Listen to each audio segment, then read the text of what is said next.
Chris Watts explained in the February after the murders, in an interview carried out by law enforcement, that his affair with NK felt like he had the blinders over his eyes and couldn't see how toxic and controlling his relationship with Kessinger was.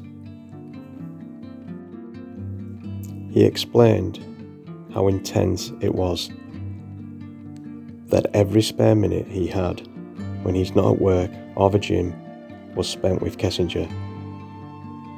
He practically lived at Kessinger's house through the whole month of July, while Shanann and the kids were away at her parents' house in North Carolina.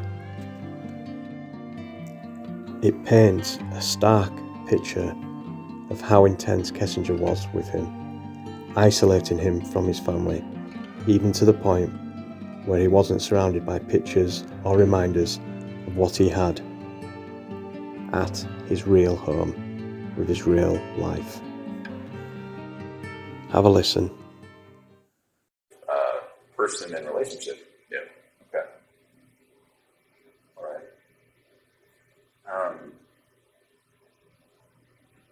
What were you thinking this whole time? Like, in the back of your head? In the back of my head, I was just telling myself, "What are you doing?" Like, every time, I open up my phone, I can see pictures and of my wife and my kids, and just like, what am I doing? And then, every time I was with her, it seemed like I didn't think. It seemed like it was like a blinder that was on my face. Oh. And it was every time I look back on it, I have pictures of my wife and kids and myself. And every night, or every morning, every night, I just, talk to them, say I have this book I used to read for CC, and I remember that book, so I read that to them every night. And there's some scripture and stuff that I read to them, so I just try to think back. I wish this never happened. It's just I wish that blinder wasn't on my head, right in my eyes. That would have seen what was going on. I was having. Everybody says, "Oh, you're just out there having fun while your kids, or kids and wife are on vacation." I'm just like, no, it wasn't like that. But it seemed like that's what it looked like when you're going, you're going to camping, going to drag race, going all this other stuff that you have fun doing, but you're with somebody else. It's not your family. It just didn't seem right. With her, it just didn't seem like I could even see that anymore. I was there at her house pretty much every night. So it was I didn't have that time at home just to really think about anything. Literally, I didn't, I was only at home from when I got home from work.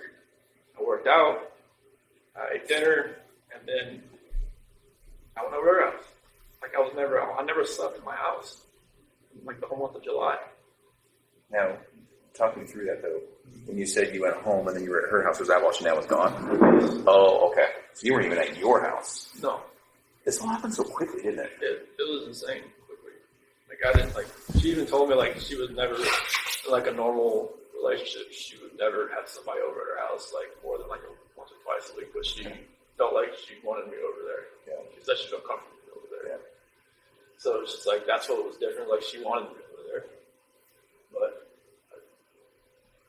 I just wish that all that would just go away. I just wish I almost I know it's hard. I know it's wrong to say I wish I'd never met somebody, but I wish I'd maybe met her at work and then just kept it that way. I think if we got a time machine, I don't think this would happen again. Sure. Because some people, when this happens, you're like, well, if it wasn't this time, it would have been next time, or it would have been the next time. It just wouldn't have happened with you, would it? Sure. And it happened so quickly that you tell me if I'm wrong. You're not the type of guy to take control sometimes when you need to. Yeah, it seems like that's just what happened.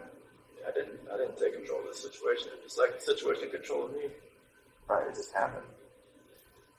Now, I get that, man. I'm somewhat passive myself, and it's there's situations where I'm like, well, why did I let that keep going? Yeah, I don't know why. It was like a roller coaster ride that I just kept punching and taking on, and just never let me get up.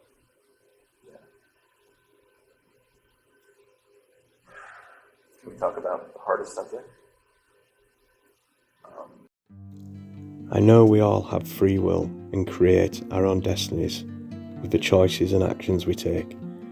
But when you have someone like Kessinger always pecking at Chris's head about finances, not being able to afford certain houses to rent, or that his current situation isn't sustainable, and then on top of that, trying to force him to see how different Kessinger was to Shanann, that Kessinger thought she was better in every way, or asking him if he'd talked to his family, bringing up the fight over Nutgate and emphasising the tear between Shanann and his mum and dad.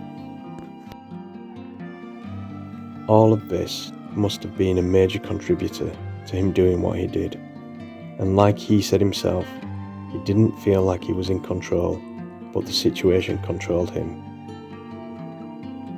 He describes it as a roller coaster ride that he couldn't get off. Thanks for watching.